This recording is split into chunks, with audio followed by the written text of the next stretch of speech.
আসসালামু আলাইকুম। এটিএন বাংলার সংবাদে সবাইকে স্বাগত জানাচ্ছি আমি অনামিকা হাসান পুনম। শুরুতে বিআরবি কেবল সংবাদ শিরোনাম। আরও এক সপ্তাহ বৃষ্টির সম্ভাবনা কম, গরম আরও বাড়বে বার্তা আবহাওয়া অধিদপ্তরের। বৃষ্টির জন্য বিভিন্ন জেলায় বিশেষ নামাজ।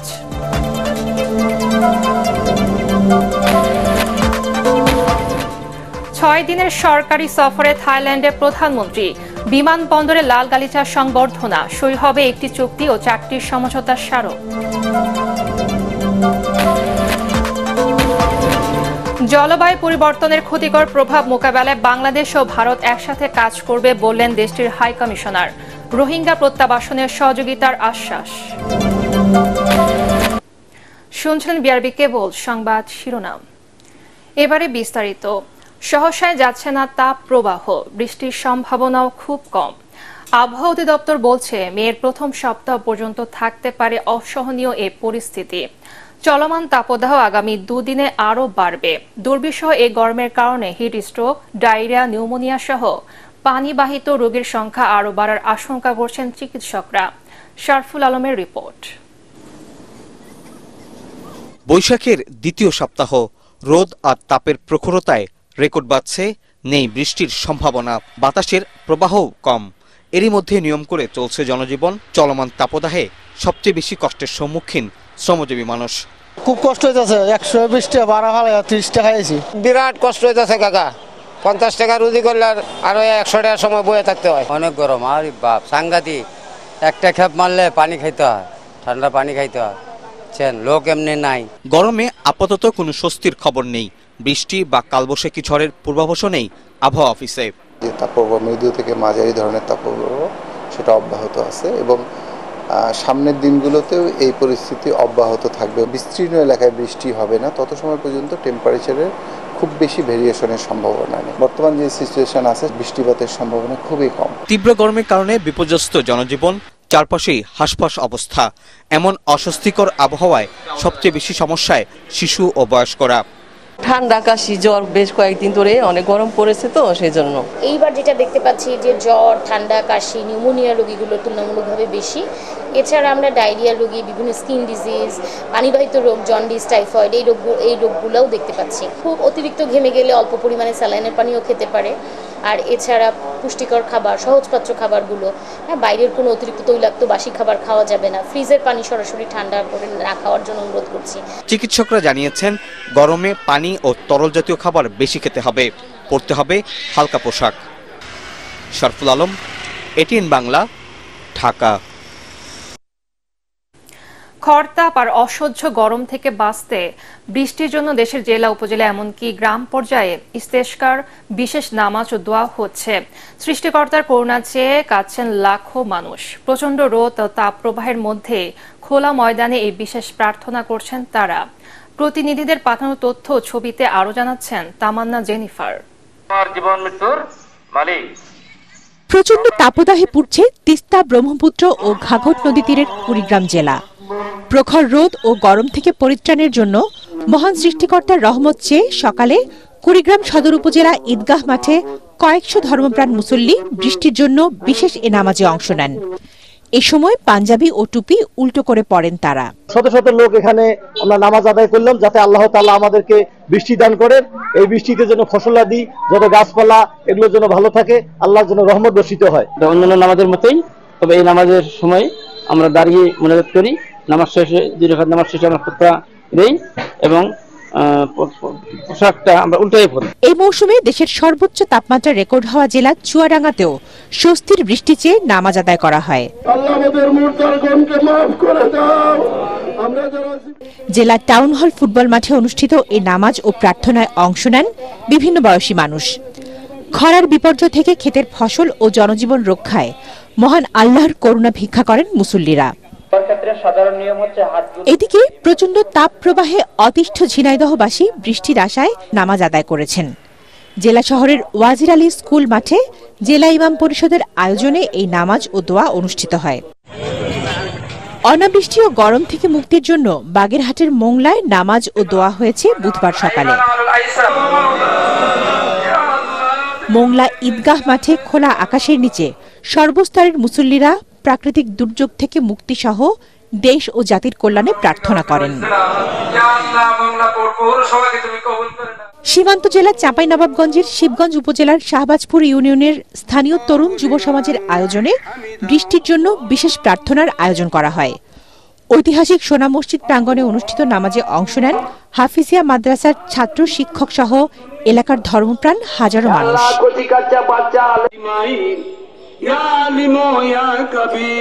Bureau report, ATN Bangla. অতিরিক্ত তাপ ও জলবায়ুর পরিবর্তনের প্রভাবে সারা বিশ্বের 250 কোটি কর্মজীবী মানুষ বা শ্রমিক নিয়ে বিশেষ সতর্কতা দিয়েছে জাতিসংঘের শ্রম সংস্থা ILO। বৈশ্বিক তাপমাত্রা বৃদ্ধিতে বিভিন্ন দেশে শ্রমিকদের কর্মপরিবেশ বিপজ্জনক পর্যায়ে আছে বলেও জানিয়েছে তারা। গেল 2 বছরে তাপমাত্রা বাড়ার প্রবণতার রেকর্ড ভাঙা বলেও উল্লেখ করা হয়েছে। আফ্রিকা, ভারত এবং দক্ষিণ পশ্চিম এশিয়ার দেশগুলোতে তাপপ্রবাহ এবং গরমে ব্যাপক সংখ্যক শ্রমিক কিডনি রোগে আক্রান্ত হচ্ছে বলেও জানায় ILO। বিশেষজ্ঞদের মতামত উল্লেখ করে বলা হয়, সাধারণত 37 ডিগ্রি সেলসিয়াস পর্যন্ত তাপমাত্রা মানুষের শরীর সহ্য করতে পারে। 40 ডিগ্রির উপরের তাপমাত্রা শরীরের বিভিন্ন অঙ্গ প্রত্যঙ্গের ক্ষতি, চেতনা হ্রাস এবং মৃত্যু ঝুঁকি বাড়ায়। বাইরে কাজ করা শ্রমিকরা সূর্যের অতি বেগুনি রশ্মিতে স্কিন ক্যান্সারে আক্রান্ত হওয়ার ঝুঁকিতে আছে বলেও জানায় ILO। গরম ও তাপপ্রবাহের কারণে গেল কয়েক বছরে শ্রমিকদের মৃত্যুহার বাড়ছে বলেও রিপোর্টে উল্লেখ করেন ILO কর্মকর্তারা। that are very severe, from deaths to millions of sick people because of hazards exacerbated by climate change, but also millions living with chronic diseases. We're talking about cardiovascular diseases, respiratory diseases, cancer, and mental health illnesses like depression, irritability, and other issues related to the exposures that they are facing. থাইল্যান্ডের প্রধানমন্ত্রী থাবিসিনের সঙ্গে বৈঠক। জাতিসংঘের Asia ও প্রশান্ত মহাসাগরীয় অঞ্চলের অর্থনৈতিক এবং সামাজিক কমিশন এসকেপের অধিবেশনে যোগ দিতে ব্যাংককে পৌঁছেছেন প্রধানমন্ত্রী শেখ হাসিনা। ডন মুয়াং আন্তর্জাতিক বিমানবন্দরে প্রধানমন্ত্রীকে দেওয়া হয় লাল গালিচা সংবর্ধনা। 6 দিনের এই সফরে থাইল্যান্ডের সাথে একটি চুক্তি ও 4টি সমঝোতা স্মারক সই হওয়ার কথা। নিরঞ্জন দেবের ছবিতে থাইল্যান্ড থেকে আরও জানাচ্ছেন আপেল মাহমুদ। স্থানীয় সময় দুপুর 1:08 ব্যাংককের ডন মুয়াং আন্তর্জাতিক বিমানবন্দরে পৌঁছায় প্রধানমন্ত্রী শেখ হাসিনাকে বহনকারী বিমানের ফ্লাইটটি। বিমানবন্দরে থাই প্রধানমন্ত্রীর কার্যালয়ের সঙ্গে সংযুক্ত মন্ত্রী পুয়াংপেট চুনলাইত তাকে অভ্যর্থনা জানান। পাশাপাশি দেওয়া হয় গার্ড অব অনার এবং 19টি গান স্যালুট। এরপর প্রধানমন্ত্রীকে নেওয়া হয় ব্যাংককের একটি অভিজাত লুমফিন এলাকার হোটেলে। 1972 সালে কূটনৈতিক সম্পর্ক স্থাপনের পর এই প্রথম বাংলাদেশ থেকে থাইল্যান্ডে সরকারের শীর্ষ পর্যায়ের এ সফর। দুই দেশের মধ্যে সরকারি কর্মকর্তাদের জন্য ভিসা অব্যাহতি চুক্তি ছাড়াও আন্তর্জাতিক সহযোগিতা, পর্যটন ও শুল্ক সম্পর্কিত সহযোগিতা সংক্রান্ত সমঝোতা স্মারক সই হওয়ার সম্ভাবনা রয়েছে। দুই দেশের মধ্যে সম্পর্ক আরও বাড়ানোর তাগিদ প্রবাসীদের। শেখ হাসিনা এই দেশে আসার পরে স্পেশালভাবে যে সম্মাননা করলো, এটা অভূতপূর্ব। এই রাষ্ট্রীয় সফরটা যেন একটা বড় অর্থনীতির দ্বার উন্মোচন করে। আমরা প্রধানমন্ত্রীর সাফল্য কামনা করি। ব্যাংককে এসকেপের 80তম সম্মেলনে এসডিজি নিয়ে সরকার প্রধান কি ধরনের বার্তা দিতে পারেন তা জানান অর্থমন্ত্রী। এই সুবিধাগুলো যেন তারা পায়, এটা আবার এই বাংলাদেশ যে নিজের দেশের জন্য এগুলো এই সুবিধা যাতে পায় সেই ব্যবস্থা তো করলো, কিন্তু এখন বাংলাদেশ চাচ্ছে যে এটা সবার মধ্যে ছড়িয়ে দেবে। সফরকালে থাইল্যান্ডের রাজা ও রানীর সাথেও দেখা করবেন প্রধানমন্ত্রী। দুই দেশের মধ্যে মুক্ত বাণিজ্য চুক্তির পাশাপাশি পর্যটন খাতে বাংলাদেশে থাই সরকারের সহযোগিতা চান প্রধানমন্ত্রী শেখ হাসিনা। সেই সাথে আসিয়ানভুক্ত দেশগুলোর মধ্যে অন্যতম প্রভাবশালী দেশ থাইল্যান্ড হওয়ায় বাংলাদেশ থেকে রোহিঙ্গা প্রত্যাবাসনে দুই দেশ সমস্যা সমাধানের পথ খুঁজবে বলে আশা করছেন সবাই। Apple Mahmud, ATN Bangla, Bangkok, Thailand. উপজেলা নির্বাচনে মন্ত্রী এমপিদের নিকট আত্মীয় বা স্বজনদের প্রার্থী না হওয়ার দলীয় নির্দেশনা অমান্যকারীদের বিরুদ্ধে সময়মতো সাংগঠনিক ব্যবস্থা নেওয়া হবে বলে সতর্ক করেছেন আওয়ামী লীগ সাধারণ সম্পাদক ওবায়দুল কাদের। তবে কী ধরনের ব্যবস্থা নেওয়া হবে সে বিষয়ে তিনি পরিষ্কার করে কিছু বলেননি। রাজধানীর ধানমন্ডিতে দলীয় সভাপতির রাজনৈতিক কার্যালয়ে আয়োজিত সংবাদ সম্মেলনে তিনি বলেন, প্রথম পর্যায়ের উপজেলা নির্বাচনে ইসির দেওয়ার সময় পেরিয়ে যাওয়ায় অনেকে প্রার্থিতা প্রত্যাহার করতে পারেননি। তবে এই সংক্রান্ত সংকট কাটিয়ে উঠতে নির্বাচনের আগ মুহূর্ত পর্যন্ত সময় আছে বলে জানান ওবায়দুল কাদের। মন্ত্রী এমপিদের স্বজনদের নির্বাচনে অংশ নেওয়ার বিষয়ে দলীয় সিদ্ধান্তে মাঠ পর্যায়ের নেতাকর্মীরা স্বস্তি প্রকাশ করেছেন বলেও জানান আওয়ামী লীগ সাধারণ সম্পাদক। নির্বাচন কমিশনে যে সময়সীমা, তারপরও কেউ ইচ্ছে করলে প্রত্যাহার করতে পারে। দলীয় নির্দেশনা অমান্য করলে দল যার কর্মকাণ্ড বিবেচনায় ডিসিপ্লিনারি অ্যাকশন নিয়ে থাকে। কাদের সময় মতো চূড়ান্ত পর্যায়ে প্রত্যাহার যারা করবে না, সে ব্যাপারেও আমাদের পার্টির সিদ্ধান্ত আমরা সময় মতো। একতরফা প্রহসনে নির্বাচনের মাধ্যমে জোর করে ক্ষমতা দখল করা সরকার বেশি দিন ক্ষমতায় থাকতে পারবে না বলে দাবি করেছেন বিএনপির সিনিয়র নেতারা। জাতীয় প্রেস ক্লাবে জাতীয়তাবাদী শ্রমিক দলের প্রয়াত দুই নেতা জাফরুল হাসান ও আবুল কাশেম চৌধুরীর মৃত্যুবার্ষিকী উপলক্ষে স্মরণ সভায় বিএনপি নেতারা একথা বলেন। দমন নির্যাতনের মাধ্যমে বিএনপিকে ধ্বংস করা যাবে না বলে দাবি করেন দলের যুগ্ম মহাসচিব মুজিবুর রহমান সরোয়ার। বিএনপি চেয়ারপারসনের বিশেষ সহকারী অ্যাডভোকেট শামসুর রহমান শিমুল বিশ্বাস নেতাকর্মীদের ঐক্য ধরে রেখে ভোটাধিকার প্রতিষ্ঠার আন্দোলন চালিয়ে যাওয়ার আহ্বান জানান।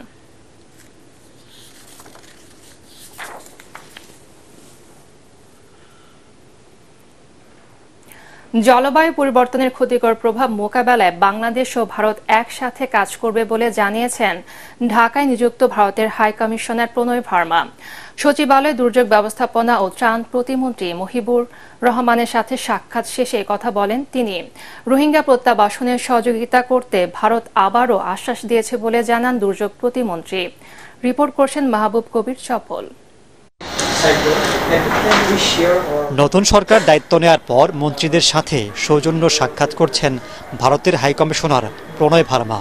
তারই ধারাবাহিকতায় দুর্যোগ ব্যবস্থাপনা ও ত্রাণ প্রতিমন্ত্রী মহিবুর রহমানের সাথে সাক্ষাৎ করেন তিনি। দুই দেশের স্বার্থ সংশ্লিষ্ট বিভিন্ন আলোচনায় প্রাধান্য পায় জলবায়ু পরিবর্তনের বিষয়টি। এর ক্ষতিকর প্রভাবগুলো কিভাবে মোকাবেলা করা যায় তার কৌশল নির্ধারণে জোর দেওয়া হয়। Natural disaster situations including those caused by climate change, and therefore this is a natural area for our cooperation. Bangladesh is a member of one of our global initiatives called Coalition for Disaster Resilient Infrastructure. So that's an area where we are working together with Bangladesh. We had some discussion. জলবায়ু ছাড়াও রোহিঙ্গা প্রত্যাবাসনে আবারও সহযোগিতার আশ্বাস দিয়েছেন ভারতের high commissioner. Bangladesh আর জানেন ইন্ডিয়ার একই পরিবেশে একরকমই প্রকৃতি, জিওলজিক্যাল কন্ডিশনও সেম। সুতরাং আমরা ভবিষ্যতে ঐক্যবদ্ধভাবে সমস্যা মোকাবেলার জন্য ঐক্যবদ্ধভাবে কাজ করব। রোহিঙ্গা ইস্যুতে বাংলাদেশের পাশে ইন্ডিয়া আছে এবং তারা সবসময় এই রোহিঙ্গা ইস্যুতে বাংলাদেশকে সাপোর্ট করতেছে, ভবিষ্যতে সাপোর্ট তারা অব্যাহত রাখবে। পরিবেশের ক্ষতি থেকে রক্ষায় প্রযুক্তিগত সহযোগিতাও করতে চায় ভারত। আমরা অভিজ্ঞতা বিনিময় করব এবং ঐক্যবদ্ধভাবে কাজ করব। মাহবুব কবির চপল, এটিএন বাংলা, ঢাকা।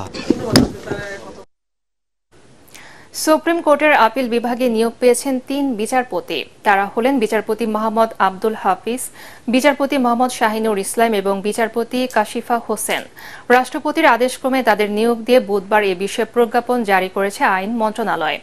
এদিকে নতুন বিচারপতি নিয়োগে মামলা পরিচালনায় গতি ফিরবে বলে জানিয়েছে attorney general AM Amin Uddin. আমাদের নতুন করে 3 জন বিচারক মহোদয়কে সুপ্রিম কোর্টের আপিল বিভাগে নিয়োগের মাধ্যমে আমাদের এখন 8 জন বিচারক হলো, যার ফলে আমাদের 2টো কোর্ট করা সম্ভব হবে। এবং 2টা কোর্ট করলে আমাদের অনেকগুলো গুরুত্বপূর্ণ মামলা, যেগুলো বিচার সংকটের বিচারকের আধিক্য না থাকার কারণে শুনানি করতে কিছুটা বিলম্বই হচ্ছিল, সেই মামলাগুলো এখন শুনানি করা যাবে এবং অন্যান্য মামলা যেগুলো এখন বিচারাধীন আছে সেই মামলাগুলো খুব সহজে শেষ হবে। 9 ঘন্টা পর স্বাভাবিক হলো কক্সবাজার থেকে চট্টগ্রাম ঢাকা রুটে ট্রেন চলাচল। দুর্ঘটনা কবলিত বগি উদ্ধার ও রেল লাইন মেরামতের পর বিকেল 4টার পর ট্রেন চলাচল স্বাভাবিক হয়। এর আগে সকাল 7:30টায় চট্টগ্রাম থেকে কক্সবাজারগামী বিশেষ train Eid special 9 চকরিয়ার Dulhazara station পার হতে শেষ 3টি বগি লাইনচ্যুত হয়।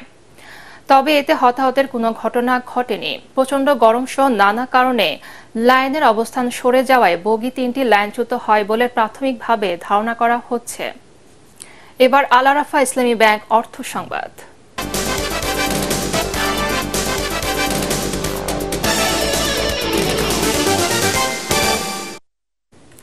চালের বস্তায় ধানের জাত, মিলগেটের দাম, উৎপাদনের তারিখ ও প্রস্তুতকারক প্রতিষ্ঠানের নাম লিখতে হবে খাদ্য মন্ত্রণালয়ের।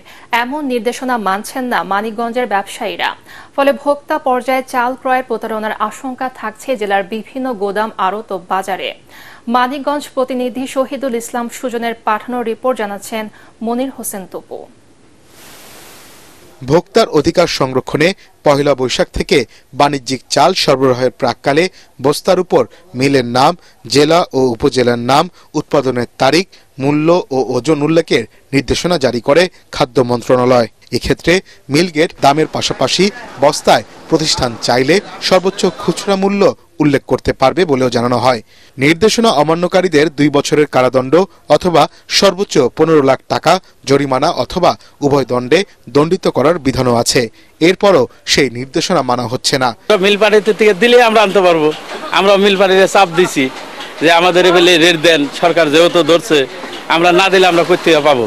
মোকামে যদি এই নিয়ম না মানে, তাহলে আমরা যদি ওই নিয়ম বস্তা না পাই, চাউল না পাই, তাহলে তো আমাদের এখানে চাউল কম হয়ে যাবে, মানে আমদানিটা কম হয়ে যাবে, তখন তো অটোমেটিক বাজার ফল করব।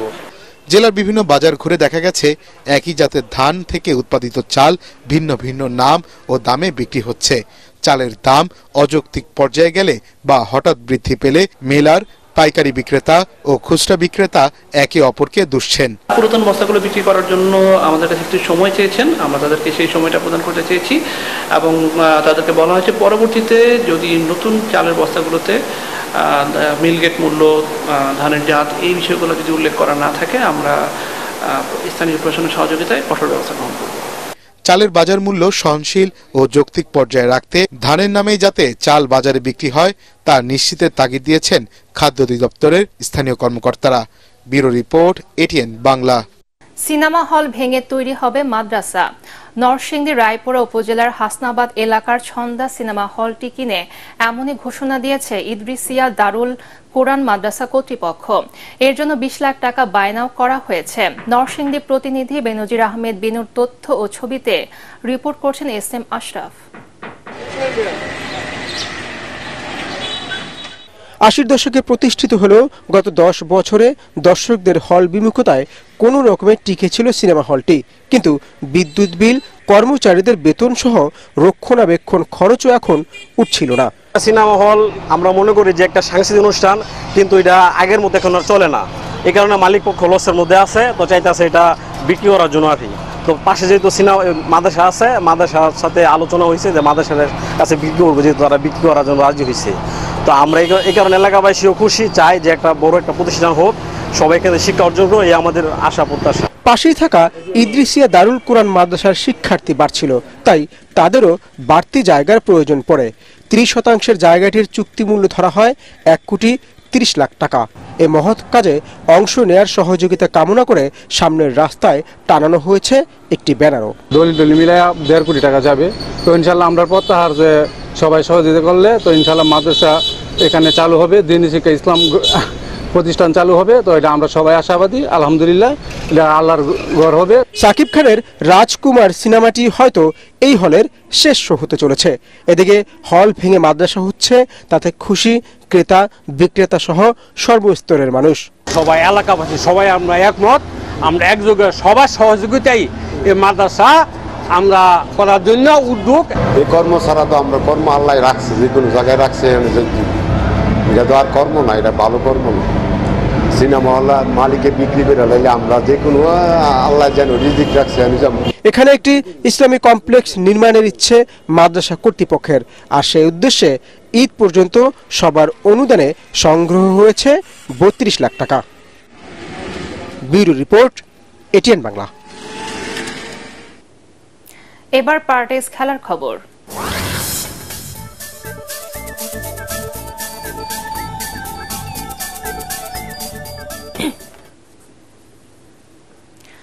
দায়িত্ব নিয়ে বাংলাদেশের স্পিন বোলিংয়ে ব্যবধান গড়ে দেওয়ার চ্যালেঞ্জ নিলেন নতুন কোচ মুশতাক আহমেদ। শুধু জাতীয় দল নয়, লেগ স্পিনার তুলে আনতেও ভূমিকা রাখার প্রতিশ্রুতি দিলেন বিশ্বকাপ জয়ী পাকিস্তানের এই লেগ স্পিনার। তার সঙ্গে টাইগারদের দলে যোগ দিয়েছেন নতুন অ্যানালিস্ট মহসিন শেখও। তাদের হাতে বাংলাদেশের অনুশীলন কিট তুলে দেন ক্রিকেট অপারেশনস ম্যানেজার শাহরিয়ার নাফিস। মুশফিকুর রহিম, তাইজুল ইসলাম, নাজমুল শান্ত এবং মুমিনুল হকদের সঙ্গে কুশল বিনিময় হয় মুশতাক আহমেদের।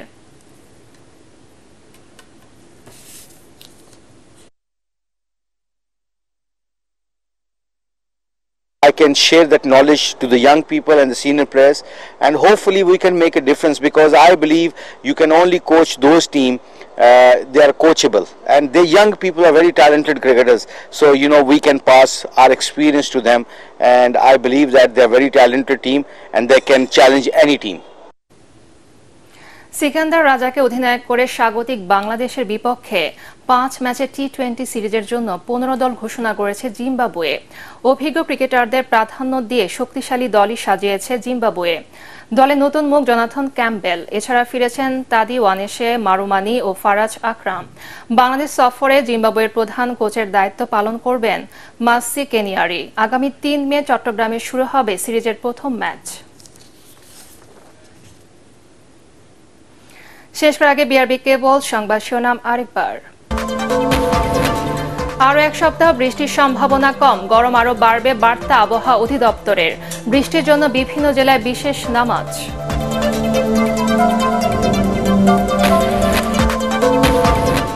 6 দিনের সরকারি সফরে থাইল্যান্ডের প্রধানমন্ত্রী। বিমানবন্দরে লাল গালিচার সংবর্ধনা। সই হবে একটি চুক্তি ও 4টি সমঝোতার স্মারক।